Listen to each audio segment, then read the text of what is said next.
Assalamualaikum warahmatullahi wabarakatuh. Perkenalkan, nama saya Safina Fatimah Tuzaro dari PGMI 6B.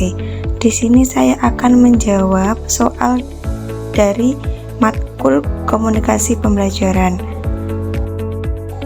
Pertanyaan yang pertama, apa yang kamu ketahui tentang komunikasi, jenis-jenisnya, dan aspek apa saja yang harus ada dalam komunikasi yang baik? Jawabannya yaitu, komunikasi adalah proses penyampaian suatu pernyataan seseorang kepada orang lain. Pengertian ini memberikan pemahaman kepada kita bahwa komunikasi melibatkan sejumlah orang atau manusia, sehingga komunikasi seperti ini disebut sebagai human communication atau komunikasi manusia. Jenis-jenis komunikasi yaitu komunikasi verbal, komunikasi nonverbal, komunikasi formal, dan komunikasi nonformal.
Dan kontekstual dengan kehidupan sehari-hari.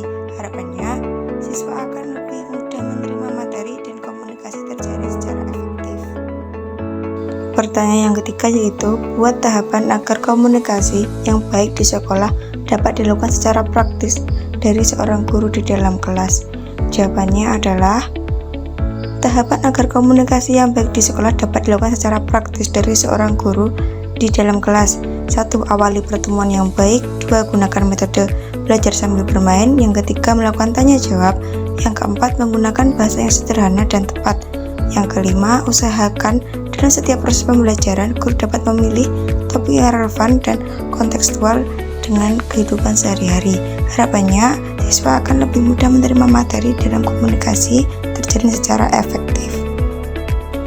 Pertanyaan yang keempat yaitu, mengapa komunikasi bisa gagal dan bagaimana mengatasi kegagalan dalam komunikasi?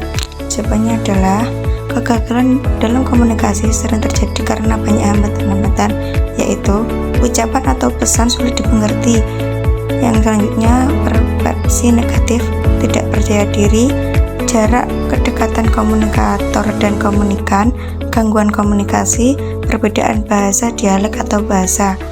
Cara mengatasi hambatan-hambatan dalam komunikasi: memahami penerimaan pesan, menyesuaikan pesan dengan si penerima, mengurangi jumlah pesan, memilih saluran atau media secara tepat, meningkatkan keterampilan komunikasi.